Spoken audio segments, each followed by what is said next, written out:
রাজধানী পরিবহন খাতে শৃঙ্খলা আনতে পুলিশের ব্যর্থতা স্বীকার ডিএমপি কমিশনারের, বলেন আইন না মানলে চালক পথচারী কাউকে ছাড় নয়। সড়ক দুর্ঘটনায় ৩ জেলায় ৩ শিক্ষার্থী নিহত, নিরাপত্তা নিশ্চিতে রাজনৈতিক প্রভাব মুক্ত হয়ে সিদ্ধান্ত নেওয়ার তাগিদ বিশেষজ্ঞদের। ভীষণভাবে শক্তিশালী রাজনৈতিকভাবে এবং অনেক সময় তারা সরকারের মধ্যে ভিতরে ঢুকে সরকারের মন্ত্রিত্বর মধ্যে থেকেই তারা এই নেতৃত্বগুলো প্রদান করেছেন। উন্নয়ন করতে গিয়ে গরিবদের জীবন জীবিকার ক্ষতি করা যাবে না, বললেন প্রধানমন্ত্রী। জানান তৃণমূল মানুষের জীবনমান উন্নয়নে কাজ করছে সরকার।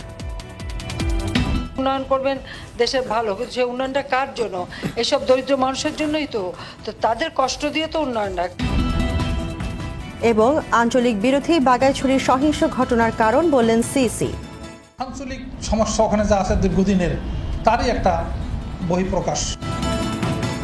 অস্ত্রের ঝনঝনানি না থামলে পাহাড়ে আরও রক্ত ঝরার শঙ্কা, নিরাপত্তা বিশ্লেষকদের।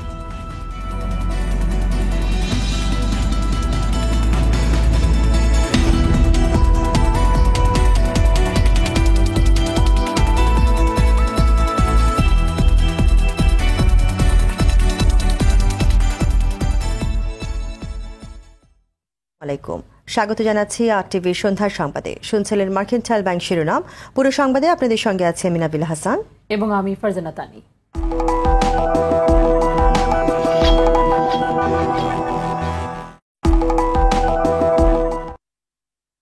রাজধানীর সড়কে শৃঙ্খলা ফেরাতে পুলিশের ব্যর্থতার কথা স্বীকার করলেন ডিএমপি কমিশনার আসাদুজ্জামান মিয়া। বললেন, ফিটনেসবিহীন যানবাহন বন্ধ এবং সড়কে শৃঙ্খলা ফেরাতে কঠোর ব্যবস্থা নেওয়া হবে। এদিকে আগামী মাস থেকে চুক্তির পরিবর্তে টিকিট ভিত্তিক বাস সার্ভিস চালু হবে বলে জানালেন সড়ক পরিবহন মালিক সমিতির মহাসচিব এনায়েতুল্লাহ। ট্রাফিক শৃঙ্খলা ও সচেতনতা নিয়ে মত বিনিময় সভায় এসব কথা বলেন তারা। আরও দেখুন আপেল শাহরিয়ারের রিপোর্টে।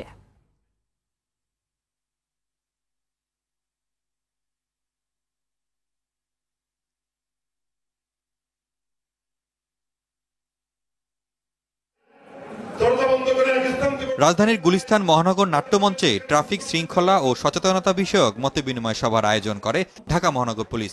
পরিবহন খাতে জড়িত সংশ্লিষ্টদের নিয়ে আয়োজিত এ মতবিনিময় সভায় দুর্ঘটনা রোধে করণীয় বিষয় তুলে ধরা হয়। এ সময় বাস মালিকদের নেতা এনায়েতুল্লাহ জানান, চুক্তিতে গাড়ি চালানো ও চালকদের মাদক সেবনের কারণে দুর্ঘটনা রোধ করা যাচ্ছে না। আগামী মাসের প্রথম সপ্তাহ থেকে আমরা চেষ্টা করব ছাতার নিচে হইলেও, যদি আমরা কাউন্টার করতে বিলম্ব হয়, ছাতার নিচে হইলেও যেন টিকিট বিক্রি শুরু করতে পারি, তাহলে চুক্তি বিক্রি বন্ধ হবে। এখন থেকে আপনারা প্রতিটি কোম্পানি ব্যাপারে সচেতন হবেন। সর্বশেষ কথা, ঢাকা শহরে পরিবহন সেক্টরে অন্য সেক্টরের মতো মাদকের প্রবণতা অনেক বৃদ্ধি পেয়েছে।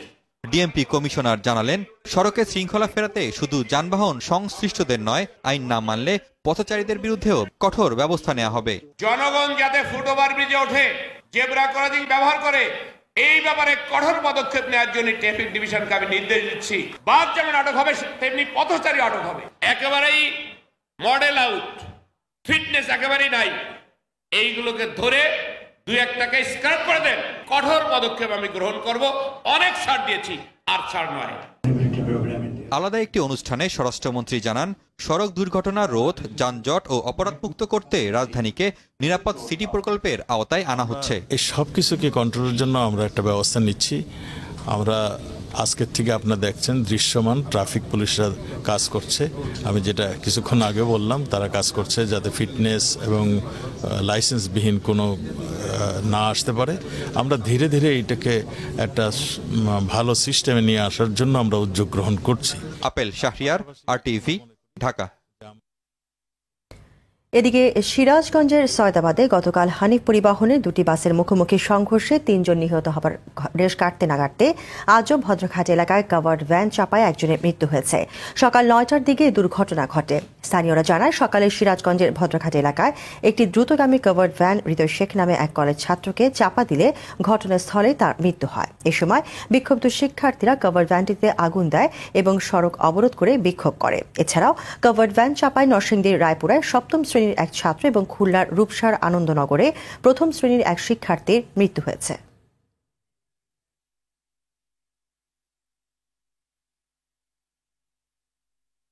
রাস্তাটা হয়েছে তারপরে কোনো নেই, মানে রাস্তায় পরিমাণ গাড়ি ব্রেকই পারে আমার, এই তাদের কোনো নাই, বেপরোয়াভাবে কোনো ব্রেক নাই, কোনো কিছু নাই। আমরা চাচ্ছি যে এখানে 2টা যদি স্পিকার বিট দেওয়া যায় তাহলে এই বাজারটা এবং স্কুলের ছাত্রছাত্রীরা কিছুটা হলেও তারা নিরাপদ পাবে আর কি। আবরারের হত্যাকারীকে বিচারের মাধ্যমে ফাঁসি দেয়া জাবালে নূর ও সুপ্রভাতের সকল বাস বন্ধ সহ 8 দফা দাবিতে 1.5 ঘণ্টা সড়ক অবরোধ করে বিক্ষোভ করেছে রাজশাহী বিশ্ববিদ্যালয়ের শিক্ষার্থীরা। সকাল 10টা থেকে 11:30 পর্যন্ত তারা বিশ্ববিদ্যালয়ের প্রধান গেটের সামনে রাজশাহী ঢাকা মহাসড়কে অবস্থান নিয়ে বিক্ষোভ করেন। এ সময় সড়কের 2 পাশে বেশ কিছু যানবাহন আটকা পড়ে। পরে পুলিশ তাদের বুঝিয়ে সড়ক থেকে সরিয়ে দেয়।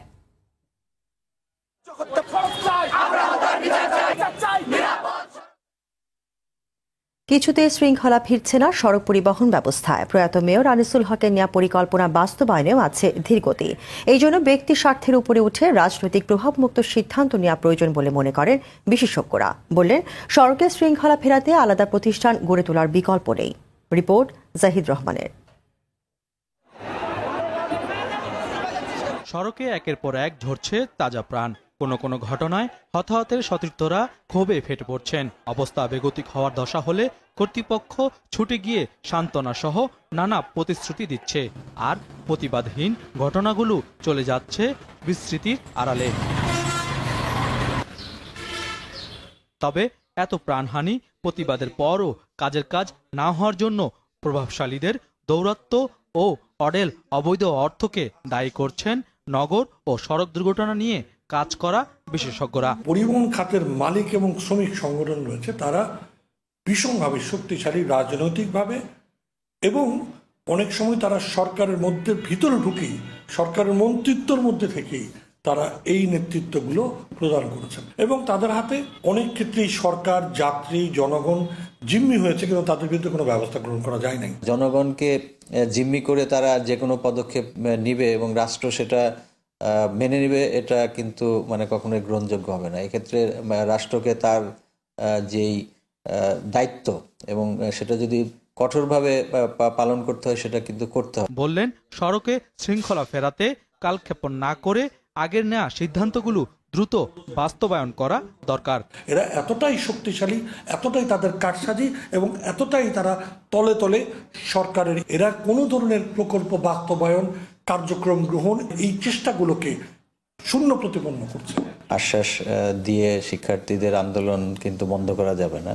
এটা থেকে বড় ধরনের গণ আন্দোলনের সূচনা হতে পারে। সড়ক নিরাপত্তা আইন যেটি পাশ হয়েছে সেটি দ্রুত প্রয়োগের ব্যবস্থা করা, কারণ আইনটা অনেকদিন আগে পাশ হয়েছে, এখনো কিন্তু কার্যকর হচ্ছে না। তাহলে আনিসুল হক যেখানে শেষ করে গিয়েছিলেন উনি কিন্তু সেখান থেকে শুরু করতে পারেন। তাহলে সেই শুরু করাটা কিন্তু যে খুব বেশি সময় প্রয়োজন সেটা আমাদের কাছে মনে হয় না। সড়ককে নিরাপদ করতে দশকের পর দশক ধরে কাজ করা জনপ্রিয় এই অভিনেতার মতে চালকদের প্রশিক্ষিত করার পাশাপাশি সব সিদ্ধান্ত বাস্তবায়নে প্রয়োজন কাঠামোগত আমূল পরিবর্তন। সড়ক নির্মাণ করবেন হাজার হাজার কোটি টাকা দিয়ে, ব্রিজ তৈরি করবেন হাজার কোটি টাকা ব্যয় করে, সেই ব্রিজে সেই সড়কে আমি চলবো, অথচ আমার জীবন মানে সেফ কিনা সেটার জন্য আমি 1 টাকাও আমরা ব্যয় করব না, এটা তো হতে পারে না। যদি একটা অথরিটি থাকতো তাদের সঙ্গে সবসময় একটা লিয়াজও করা যেত, তাদেরকে নির্দেশনা দেওয়া যেত যে আপনার এই কাজগুলো কিন্তু হচ্ছে না এবং এটি না করলে পরে কিন্তু আমাদের ব্যবস্থা নিতে হবে। এই রকম একটা কিছু আসলে নাই। আর যাদের নিয়ে এত কথা সেই পরিবহন মালিকরা বলছেন, যার যার অবস্থান থেকে কাজটি ঠিকভাবে করলে সড়কে শৃঙ্খলা আসবে। দুর্ঘটনা ঘটার ব্যাপারে শুধু মালিক শ্রমিক দায় এই কথাটা সঠিক না। সকল দুর্ঘটনায় আবার কোনো দুর্ঘটনা দায় থাকে, মালিক শ্রমিকের উপর টোটাল দোষটা দিয়ে দায়িত্ব এড়াতে চায়। তো এইভাবে দায়িত্ব এড়ালে সমাধান হবে না। আমরা সমাধান চাই। আমরা সমাধান হওয়ার জন্য আমার যেটুক করার জন্য করা দরকার আমি সেটুক না করলে আমি শাস্তি ভোগ করব। পুলিশের যেটুক করা দরকার উনি যদি না করে উনাকে জবাবদিহিতে আনতে হবে। সংশ্লিষ্ট কর্তৃপক্ষ যারা বিআরটি, অন্য কর্পোরেশন, সিটি কর্পোরেশন যারা আছে সেখানে সবাইকে দায়িত্ব ভাগ করে দেবে, এই কাজ করা হবে। জাহিদ রহমান, RTV, ঢাকা। উন্নয়ন কর্মকাণ্ডের ফলে মানুষের জীবন ও জীবিকাতে যেন ক্ষতিগ্রস্ত না হয় সেদিকে খেয়াল রাখতে সংশ্লিষ্টদের নির্দেশনা দিয়েছেন প্রধানমন্ত্রী শেখ হাসিনা। সকালে নিজ কার্যালয়ে মহেশখালী মাতারবাড়ি সমন্বিত অবকাঠামো উন্নয়ন কার্যক্রম প্রকল্প অবহিতকরণ সভায় এই নির্দেশনা দেন তিনি। এ সময় তৃণমূল মানুষের জীবনমান উন্নয়নে সরকার কাজ করছে বলে জানান প্রধানমন্ত্রী। মারুফ রেজা রিপোর্ট। মহেশখালী মাতারবাড়িতে স্থাপিত বিদ্যুৎ প্রকল্পের সবশেষ অবস্থা কি, বিদ্যুৎ ছাড়াও আর কি কি সম্ভাবনা রয়েছে সেখানে, কিংবা বিনিয়োগের অবস্থাই বা কেমন, সেসব বিস্তারিত তুলে ধরতেই এ সভা। সবার সূচনা বক্তব্যে সরকার প্রধান বলেন, সেখানকার সমন্বিত অবকাঠামো উন্নয়ন কেবল ওই অঞ্চলেরই নয়, দেশের সার্বিক অর্থনীতিতে রাখবে গুরুত্বপূর্ণ ভূমিকা। জাপান, চায়না, ভারত, কোরিয়া থেকে শুরু করে বিভিন্ন দেশ তারা আসছে এখানে বিনিয়োগ করবার জন্য। এটা বাংলাদেশের জন্য একটা সম্ভাবনার দ্বার খুলে দিয়েছে।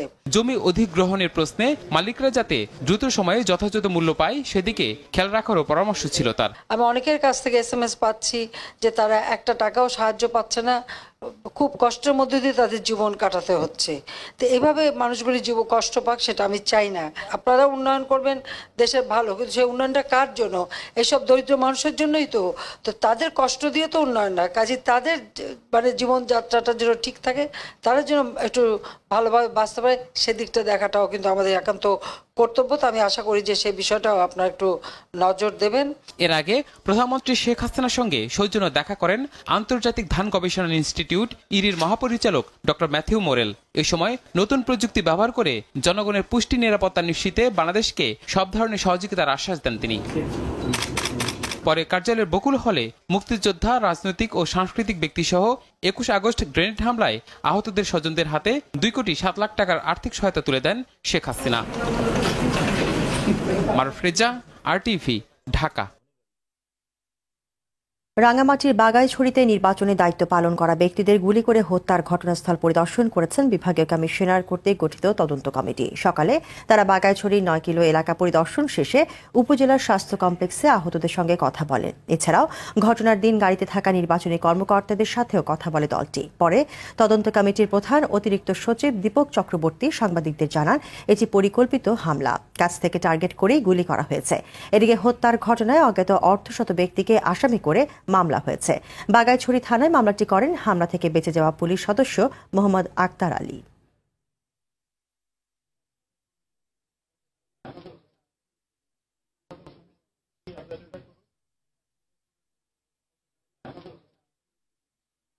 এটা একটা প্ল্যান্ড অ্যাম্বুশ বলে আমাদের কাছে মনে হয়েছে, এবং ওনার কথায় যে লোকেশন থেকে গুলি করা হয়েছে একদম রাস্তার উপর থেকেই, খুব কাছের থেকে টার্গেট করে গুলি করা হয়েছে। ফলে আমরা চেষ্টা করছি ফাইন্ড আউট করার যে সঠিক তথ্যটা, আমরা সাধ্যমতো চেষ্টা করবো আপনাদের সহযোগিতা চাই। এদিকে রাঙামাটির বাঘাইছড়ির সহিংস ঘটনা পার্বত্য এলাকার দীর্ঘদিনের আঞ্চলিক বিরোধের জেরে ঘটেছে বলে মন্তব্য করেছেন প্রধান নির্বাচন কমিশনার KM নুরুল হুদা। বিকেলে কমিশন ভবনে সংবাদ সম্মেলনে সিসি বলেন, পরবর্তী নির্বাচনগুলোতে পার্বত্য 3 জেলায় কর্মকর্তাদের বাড়তি নিরাপত্তা দেওয়া হবে। তিনি জানান, বাঘাইছড়িতে নিহতদের প্রতি পরিবারকে 5.5 লাখ টাকা ক্ষতিপূরণ দেবে নির্বাচন কমিশন। এদিকে তৃতীয় ধাপের উপজেলা নির্বাচন উপলক্ষে 23শে মার্চ সন্ধ্যা থেকে 25শে মার্চ সকাল পর্যন্ত কক্সবাজারে রোহিঙ্গাদের ক্যাম্পের বাইরে চলাচল নিষিদ্ধ করেছে কমিশন। এখনই অস্ত্রের ঝনঝনানি থামানো না গেলে পাহাড়ে আরও রক্ত ঝরতে পারে বলে শঙ্কা প্রকাশ করলেন নিরাপত্তা বিশ্লেষক অবসরপ্রাপ্ত মেজর জেনারেল মোহাম্মদ আলী শিকদার। এছাড়া উন্নয়ন বাধাগ্রস্ত হওয়ার পাশাপাশি সেখানকার সম্ভাবনাময় পর্যটন শিল্প ক্ষতিগ্রস্ত হবে বলে মনে করেন তিনি। মাইদুর রহমান রুবেলের রিপোর্ট। আঁকাবাঁকা পথ আর সবুজে সুশীতল ছায়ায় ঘেরা পার্বত্য চট্টগ্রাম। সম্প্রতি সন্ত্রাসী হামলায় শান্ত পাহাড় অশান্ত হয়ে ওঠে, রক্তাক্ত হয় রাঙামাটির বাঘাইছড়ি। উপজেলা নির্বাচনকে কেন্দ্র করে জেলার বাঘাইছড়িতে 8 জনকে হত্যা করে অস্ত্রধারী সন্ত্রাসীরা। এ ঘটনার রেশ কাটতে না কাটতেই বিলাইছড়িতে ফের হামলার শিকার হন আওয়ামী লীগ নেতা। পরপর 2টি হত্যাকাণ্ডের ঘটনায় থমথমে পরিস্থিতি পাহাড়ে। সন্ত্রাসীদের গ্রেপ্তারে চিরুনি অভিযানের আলটিমেটাম দিয়েছেন নিরাপত্তার দায়িত্বে থাকা এই সেনা কর্মকর্তা।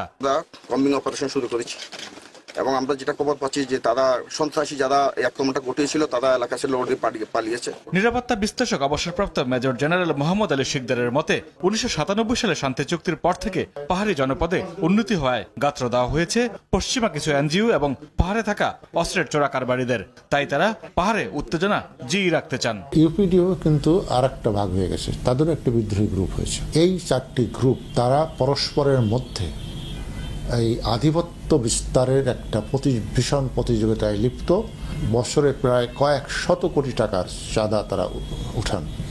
এই চাঁদা কে উঠাবেন, কে কত বেশি চাঁদার ভাগ নেবেন এটি নিয়েই মূলত দ্বন্দ্ব। আধিপত্য বিস্তারকে কেন্দ্র করে পাহাড়ের সংঘাত নতুন নয়, তবে বিষয়টি শক্ত হাতে মোকাবেলায় প্রশাসনকে উদ্যোগী হতে হবে বলে মনে করেন এই নিরাপত্তা বিশ্লেষক। এই সশস্ত্র বিদ্রোহী গ্রুপকে দমন এবং নিয়ন্ত্রণ করতে হবে এবং এদের থেকে অস্ত্রগুলো উদ্ধার করতে হবে। আজকে একটা সেটেলড ইস্যুকে আনসেটেল করে তাদেরকে এই পাহাড়ি জনগণকে আবার উস্কিয়ে দেওয়ার চেষ্টা করছেন, যাতে এখানে অনবরত একটি অশান্তি থাকে, যাতে এই ঘটনা না ঘটাতে পারে।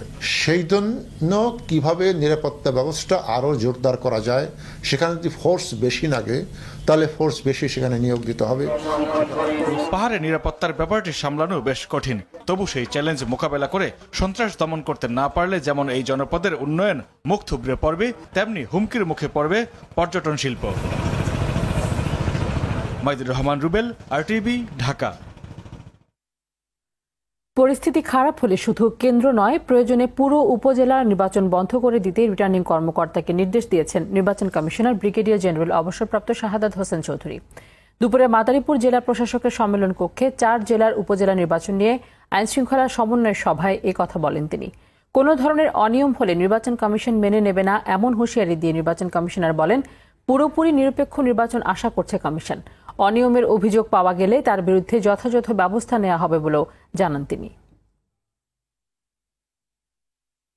দায়িত্ব গ্রহণের ব্যাপারে শুক্রবার সিদ্ধান্ত চূড়ান্ত করবেন ডাকসু নবনির্বাচিত ভিপি নুরুল হক নূর। তিনি জানান, পুনর্নির্বাচনের দাবিতে এক হওয়া 5 প্যানেলের নেতাদের সঙ্গে বৈঠকের পর এই ব্যাপারে সিদ্ধান্ত নেওয়া হবে। এদিকে ডাকসুর অভিষেক অনুষ্ঠানের জন্য প্রস্তুতি সম্পন্ন করেছে ছাত্ররাই।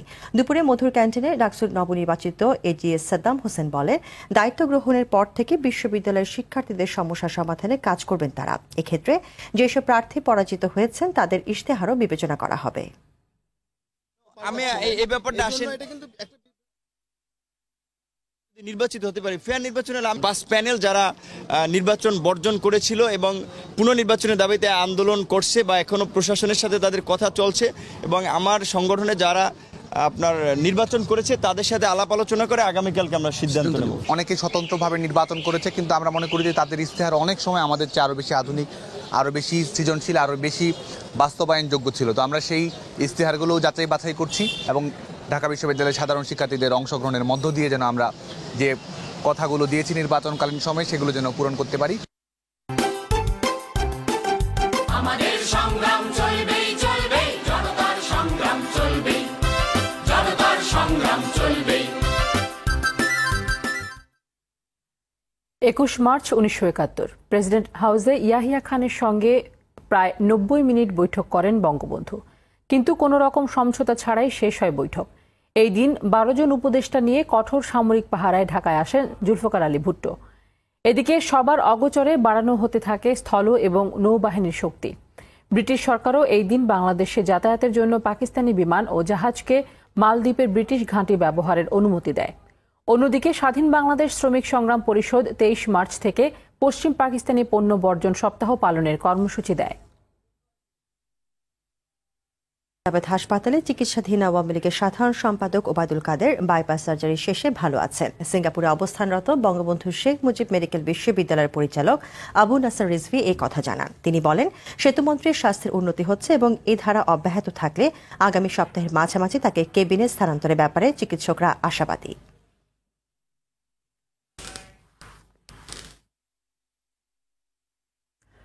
যান্ত্রিক ত্রুটির কারণে আজ বসানো যায়নি পদ্মা সেতুর 9ম স্প্যান। আগামীকাল সকাল থেকে আবারও স্প্যানটি বসানোর চেষ্টা চালানো হবে বলে জানিয়েছেন সেতুর প্রধান প্রকৌশলী হুমায়ুন কবির। এর আগে আজ সকাল 10টার দিকে স্প্যানটি বসানোর চেষ্টা চালানো হলে যান্ত্রিক ত্রুটি দেখা দেয় তা বন্ধ করে দেওয়া হয়। পদ্মা নদীর জাজিরা অংশের 9ম এই স্প্যানটি বসানোর উদ্দেশ্যে গতকাল সকাল 8টার দিকে মাওয়া কুমারভোগ কনস্ট্রাকশন ইয়ার্ড থেকে জাজিরায় নেওয়া হয় স্প্যানটি। জাজিরা প্রান্তের 34 ও 35 নম্বর পিলারের উপর ধূসর রঙের স্প্যানটি বসানোর কথা রয়েছে।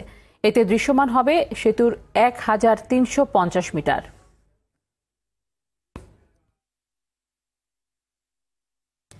তুরাগ নদীর পূর্ব তীরে আজ 250টি অবৈধ স্থাপনা উচ্ছেদ ও 1 একর জমি উদ্ধার করেছে বিআইডব্লিউটিএ। এই সময় উচ্ছেদ হওয়া কোনো পরিবার নিজেদেরকে বৈধ বলে দাবি করেন। তবে নদীর জমি উদ্ধারে কাউকে যেমন ছাড় দেওয়া হচ্ছে না, তেমনি অন্যায়ভাবে কাউকে উচ্ছেদ করা হচ্ছে না বলে দাবি করেছে বিআইডব্লিউটিএ। শাহাবুদ্দিন শিহাবের রিপোর্ট। তুরাগ নদীর পূর্ব তীরে মিরপুর দারুসালাম থানার দিয়াবাড়ির জোহরাবাদ মৌজায় মঙ্গলবার সকাল থেকে উচ্ছেদ অভিযান শুরু করে BIWTA। সারাদিনে 173টি অবৈধ স্থাপনা উচ্ছেদ ও 1 একর জমি দখলমুক্ত করা হয়। এ নিয়ে 21 দিনে মোট 2711টি স্থাপনা উচ্ছেদ ও 58 একর জমি উদ্ধার করে BIWTA।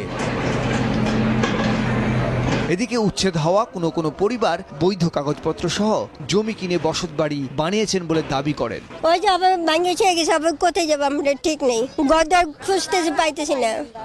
মার বাড়িতে জিনিসপত্র রেখেলাম, নিজেরে থাকবো কই কি না, কাগজপত্র আছে সবই আছে। তবে এমন দাবি নাকচ করলেন BIWTA এর এই কর্মকর্তা। যারা দখলকারী তারা কিন্তু নানান ধরনের বিভ্রান্তি ছড়ায়। আমাদের সার্ভেয়াররা কিন্তু ম্যাজিস্ট্রেট মহোদয়ের সাথে কাজ করছেন ফিল্ডে, কিন্তু আমরা যে কোনো একটা ভবনে আঘাত করার আগে আমরা ব্যাপক নিশ্চিত হয়ে আঘাত করি, কারণ এটা তো একটা মানুষের, আমরা তো ক্ষতি করার জন্য এখানে আসিনি, আমরা পাশাপাশি নদীকেও আমরা ক্ষতিগ্রস্ত করতে দিব না। দখলমুক্ত জায়গা খনন করে পরিকল্পিতভাবে বনায়ন ও হাঁটার পথ সহ বিনোদন কেন্দ্র গড়ে তোলার কথা জানালেন BIWTA এর যুগ্ম পরিচালক। সেইগুলো করে একটা উন্নত শাহাবুদ্দিন শিহাব, RTV, ঢাকা। এমপিওর দাবিতে দ্বিতীয় দিনের মতো জাতীয় প্রেস ক্লাবের সামনে অবস্থান করছেন নন এমপিও শিক্ষকরা। সকাল 11টায় সেখান থেকে প্রধানমন্ত্রীর কার্যালয়ের উদ্দেশ্যে পদযাত্রা শুরু করলেও কদম ফোয়ারার সামনে পুলিশের বাধায় তা আটকে যায়। পরে প্রেস ক্লাবের সামনে ফিরে এসে বিক্ষোভ করেন শিক্ষকরা। এ সময় প্রধানমন্ত্রীর সঙ্গে সাক্ষাৎ চাওয়ার পাশাপাশি দাবি আদায় না হওয়া পর্যন্ত বাড়ি না ফেরার ঘোষণা দেন তারা। নন এমপিও শিক্ষক কর্মচারী ফেডারেশনের ব্যানারে বুধবার থেকে জাতীয় প্রেস ক্লাবের সামনে অবস্থান করছেন এসব শিক্ষক। সিলেটে অধ্যাপক জাফর ইকবাল হত্যা চেষ্টা মামলার সাক্ষ্য গ্রহণ শুরু হয়েছে। দুপুরে সিলেটের অতিরিক্ত মহানগর দায়রা জজ আদালতের বিচারক মুবিনুর নিসারের আদালতে সাক্ষ্য দেন মামলার বাদী শাহজালাল বিশ্ববিদ্যালয়ের রেজিস্ট্রার মোহাম্মদ ইশফাকুল হোসেন। আলোচিত মামলায় 56 জনের সাক্ষ্য নেওয়া হবে। আগামী 25শে এপ্রিল মামলার পরের সাক্ষ্য গ্রহণের দিন ঠিক করেছেন আদালত। সাক্ষ্য গ্রহণকালে আদালতে মামলার প্রধান অভিযুক্ত ফয়জুল হাসান সহ 6 আসামি উপস্থিত ছিলেন। গত বছরের 3রা মার্চ শাহজালাল বিজ্ঞান ও প্রযুক্তি বিশ্ববিদ্যালয় ক্যাম্পাসের মুক্তমঞ্চে এক অনুষ্ঠানে জাফর ইকবালের ওপর হামলা চালায় মাদ্রাসার ছাত্র ফয়জুল হাসান। মুন্সিগঞ্জে 25 মণ জাটকা ইলিশ জব্দ করা হয়েছে। এ সময় জড়িত 5 জনকে আটক করা হয়। সকালে শহরের বিভিন্ন জায়গায় অভিযান চালিয়ে এসব জাটকা জব্দ করে পুলিশ ও মৎস্য অধিদপ্তরের কর্মকর্তারা। উপজেলা মৎস্য কর্মকর্তা আব্দুল কালাম আজাদ জানান, শহরের সুপারমার্কেট, খাল ইস্ট ও পুলিশ লাইন এলাকায় বিভিন্ন যানবাহনে অভিযান পরিচালনা করা হয়। এ সময় 2টি সিএনজি ও কয়েকটি অটোরিকশা থেকে 25 মণ জাটকা জব্দ করা হয়। আটক হওয়া 5 জনকে 22,000 টাকা জরিমানা করেছেন ভ্রাম্যমাণ আদালত। জব্দ করা মাছ স্থানীয় এতিমখানা ও মাদ্রাসায় বিতরণ করা হয়েছে।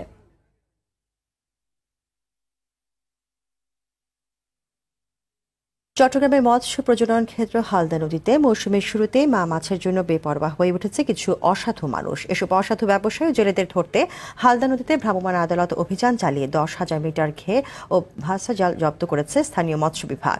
হাটাজারি উপজেলা নির্বাহী কর্মকর্তা রুহুল আমিন জানান, আজ সকাল 10টা থেকে দুপুর 2টা পর্যন্ত হালদা নদীর বিভিন্ন এলাকায় এই অভিযান পরিচালনা করা হয়। এ সময় জাল ফেলে মৎস্যলোভীরা পালিয়ে যায়। অভিযান অব্যাহত থাকবে বলে জেলা প্রশাসনের পক্ষ থেকে জানানো হয়েছে। ঢাকা বিশ্ববিদ্যালয়ে বিশ্ব ডাউন সিনড্রোম দিবস পালিত হয়েছে। সকালে টিএসসি অডিটোরিয়ামে দিবসটি উপলক্ষে আলোচনা সভার আয়োজন করা হয়। এতে বক্তারা বলেন, ডাউন সিনড্রোম ব্যক্তিরা সমাজের বোঝা নয়, পরে সাংস্কৃতিক অনুষ্ঠানের আয়োজন করা হয়।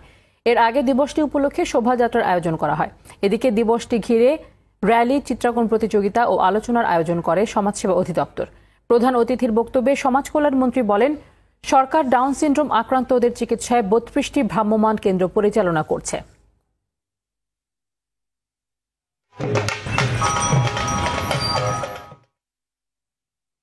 18 মাসের বেতন না পাওয়ায় বাংলাদেশ পল্লী উন্নয়ন বোর্ড কার্যালয়ের সামনে বিক্ষোভ করেছে বাংলাদেশ কেন্দ্রীয় সমবায় সমিতির কর্মকর্তা ও কর্মচারীরা। সকালে রাজধানীর কারওয়ান বাজারে কার্যালয়ের সামনে বিক্ষোভ করে তারা। দ্রুত সময়ের মধ্যে তাদের বেতন দেওয়ার দাবি জানান। রাজস্ব খাতে অন্তর্ভুক্তির আশ্বাস দিলেও তা বাস্তবায়ন করা হচ্ছে না বলেও অভিযোগ করেন তারা।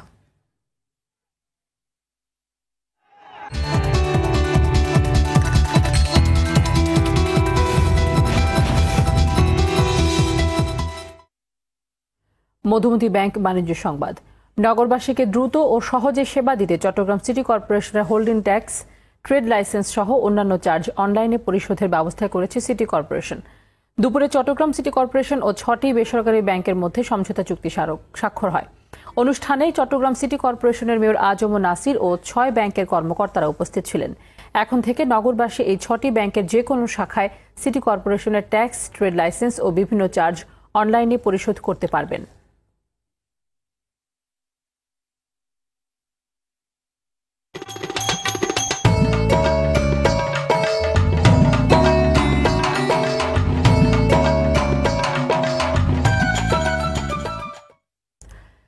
দেশে প্রেক্ষাগৃহ মাতিয়ে বহুল প্রশংসিত বাংলাদেশি চলচ্চিত্র যদি একদিন এখন বিদেশের মাটিতে।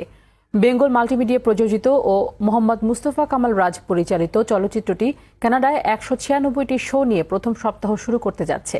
22 মার্চ কানাডা দিয়েই শুরু হচ্ছে বিশ্ববাজারে যদি একদিন সিনেমার যাত্রা। আন্তর্জাতিক পরিবেশক প্রতিষ্ঠান স্বপ্ন কেয়াসকো জানিয়েছে, কানাডার সব বড় শহর Toronto, Michigan, Ottawa, Calgary, Edmonton, Vancouver, Winnipeg, Saskatchewan এর একটি করে কমপ্লেক্সে চলবে সিনেমাটি। এর মধ্যে অটোয়া আর সাসকাচুয়ানে প্রথমবারের মতো কোনো সিনেপ্লেক্সে মুক্তি পেতে যাচ্ছে বাংলাদেশি সিনেমা। কানাডায় যদি একদিন সিনেমা দেখতে অনলাইন ও সংশ্লিষ্ট সিনেমা হলের কাউন্টারে খোঁজ নিলেই টিকিট পেয়ে যাবেন আগ্রহীরা।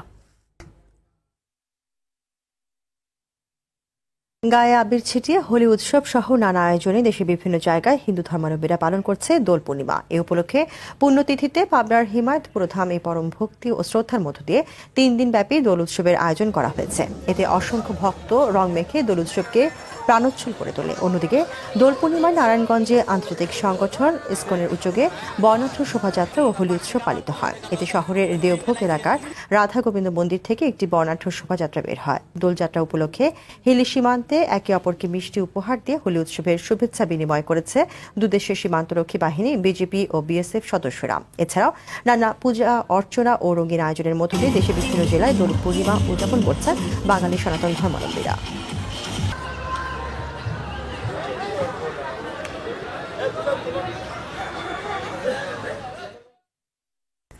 সংবাদ শেষ করব লালন স্মরণ উৎসবের খবর দিয়ে।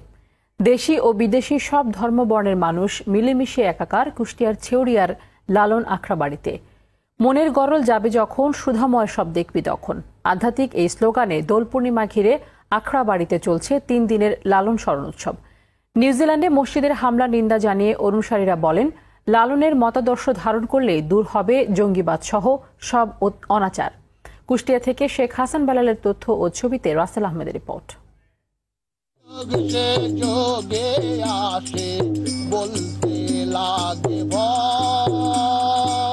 একতারা, দোতারা, ঢোল আর বাঁশির সুরে জমে উঠেছে লালনের ভবের হাট।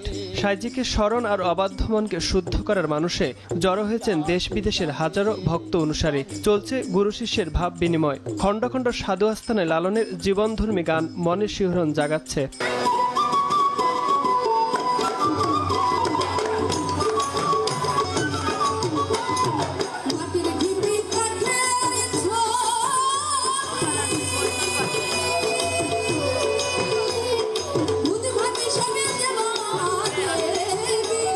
ভক্তদের বিশ্বাস, লালনের দেখানো মানবতার মুক্তির পথ অনুসরণ করলে মিলবে শান্তি, কমবে জঙ্গিবেদার সাম্প্রদায়িকতা। ও লালন শাহ বলেছে কুতর্কের দোকান আর খুলিস না, তো কুতর্কের ভিতরে আমরা নাই। মুসলিম বলো, হিন্দু, বৌদ্ধ, খ্রিস্টান যতগুলো গোত্র আছে, এই গোত্রের ভিতরে একটাই ধর্ম, সেটা হচ্ছে মানব ধর্ম। যার যা ধর্ম সেই করো, তোমার বলা কারণ ধর্ম করে মমিনগণ, লালন বলে করো ধর্ম, প্রাপ্তি হবে নিরঞ্জন। দেশি বিদেশি ভক্তদের নিরাপত্তা সহ স্বর্ণোৎসব সফল করতে কাজ করছে প্রশাসন। তাদের নিরাপত্তা আমরা সকল রকম ব্যবস্থা করেছি এবং তারা বাইরে কোথাও গেলে তারা আমাদের সহযোগিতা নিবে, আমরা সেইভাবে সহযোগিতা করব। শুক্রবার রাতে সাঙ্গ হবে লালন প্রেমীদের এই মিলন মেলা।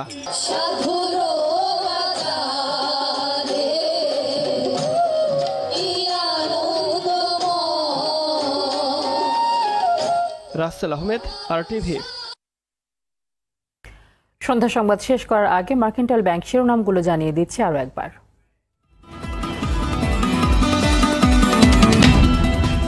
রাজধানীর পরিবহন খাতে শৃঙ্খলা আনতে পুলিশের ব্যর্থতা স্বীকার ডিএমপি কমিশনারের, বললেন আইন না মানলে চালক পথচারী কাউকে ছাড় নয়।